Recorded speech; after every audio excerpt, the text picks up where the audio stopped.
Australia. You're coming up after the next break. Right now, let's go straight to Florida and talk to Chris and Billy Bob, Jim, and others. Chris, go ahead. You're on the air.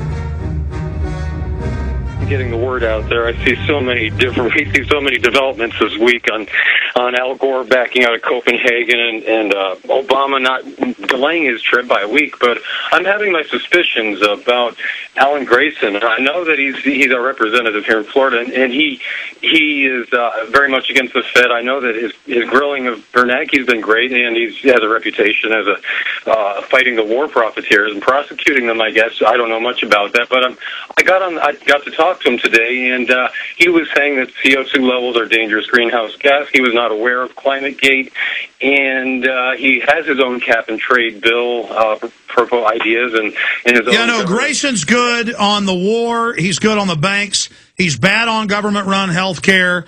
He's the one saying Republicans want to kill seniors. Hey, Alan, here's CNN buried in the article. Obama and the Democrats want to strip $42.1 billion a year out of Medicare alone, massively rationing health care, pal. That's what's going to kill old people. And he also didn't like the idea of We Are Change members demonstrating at a Christmas parade. He wasn't specific. I assume he meant the local one here. There's a video. No, it's none of his business. It's the First Amendment. Oh, absolutely, and he's very general in his allegations, but now maybe he's trying to detract from the attention that's gotten over 100 views now from what happened yesterday in St. Petersburg with the Tampa We Are Change. They confront the youth police, if you want to look at that, but also about Holdren, is that since he's reversed his position on bioengineering, what about changing the actual Department of Energy atmospheric science program? It says at the top of the page, the current focus of the program is aerosol radiative forcing of climate. That's in bold at the Atmospheric Science Program, Department of Energy, and of course they're contracting with various universities. Do me a favor, email Kurt at Infowars.com that headline. Yes, Holdren's first speech was about climate manipulation, climate control, and that's a whole other issue. Don't think that the global government won't engineer climate calamities as a pretext to scare the public into this global climate-based dictatorship where they play God. Great points. Good to hear from you, Chris. Let's talk to Billy Bob in Texas. Billy Bob, you're on the air. Alex. Hey, buddy. Was the aforementioned cow passing gas, in fact, Nancy Pelosi? Well, you know, that's the problem, is they've done studies.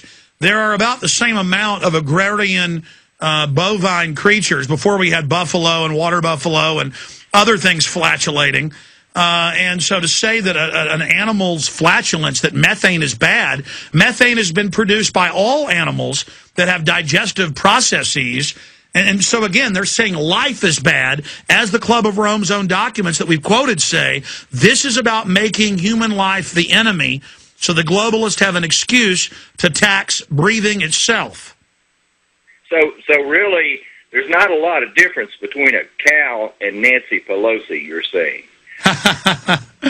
Hey, listen, Alex, look, you know, the globalists, you mentioned that one of their members wanted to come have a sit-down with you, and that's because they realize how much millions and millions and even more millions of people love you, care for you, because you're a straight-up guy. You tell it like it is. You read their documents.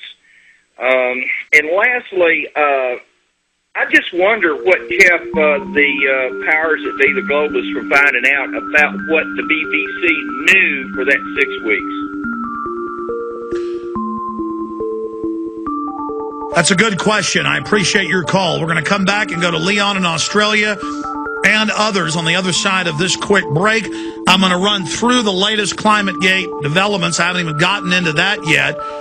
And a lot more on this Sunday edition.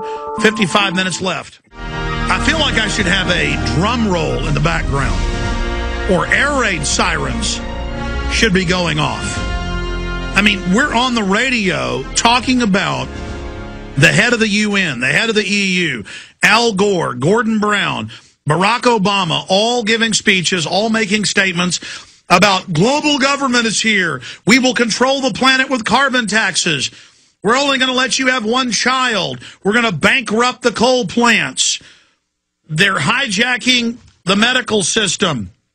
Their own bill, CNN reports, will strip $42.1 billion a year out of Medicare and Medicaid alone.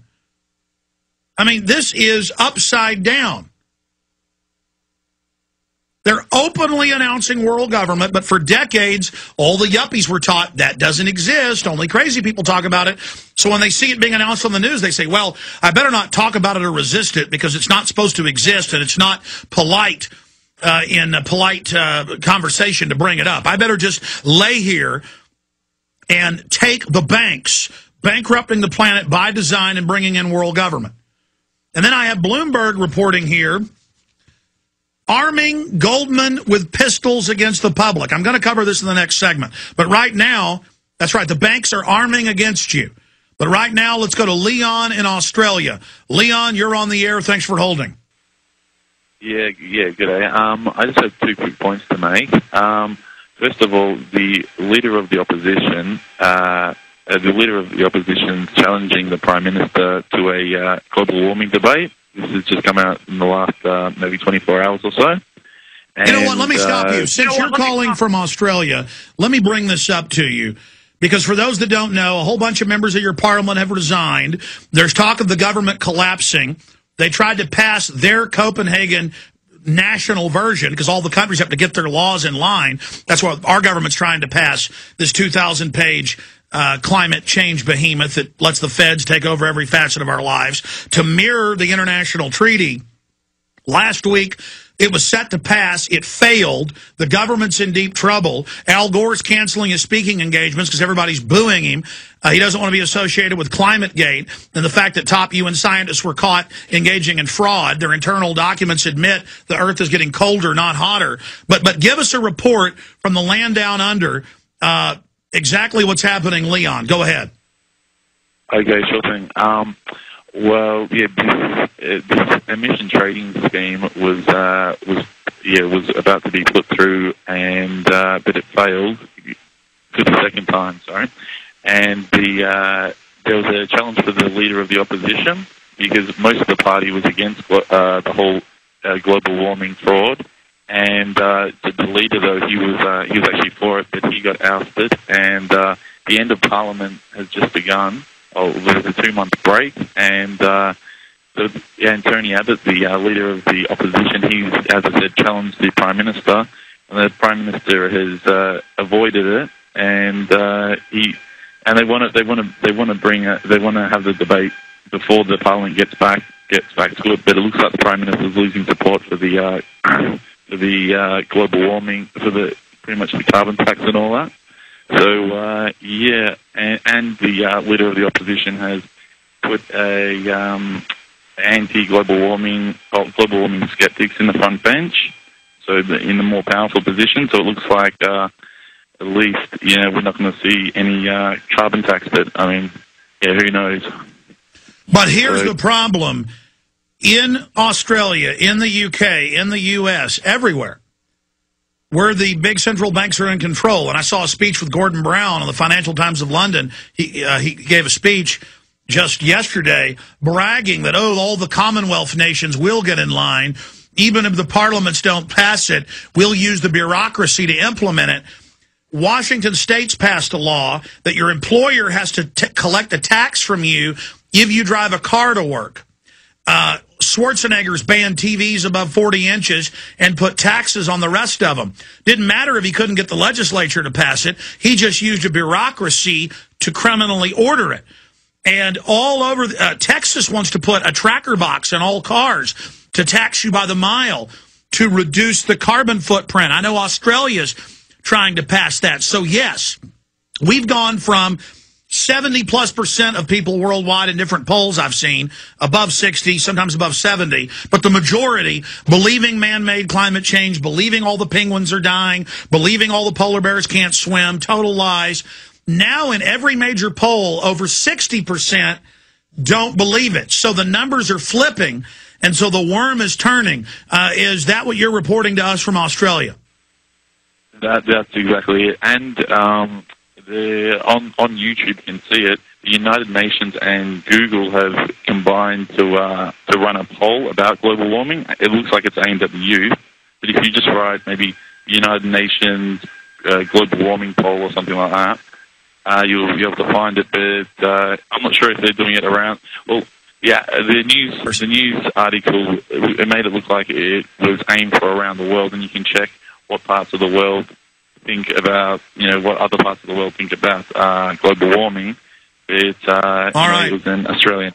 Well, good to hear from you in Australia, my friend. Thank you so much for the call, Leon. Let me just talk about some of the strategy. And there's a lot of different strategies that have been used to brainwash people. 3 years ago, this is in my film, Endgame, Blueprint for Global Enslavement, Judicial Watch sued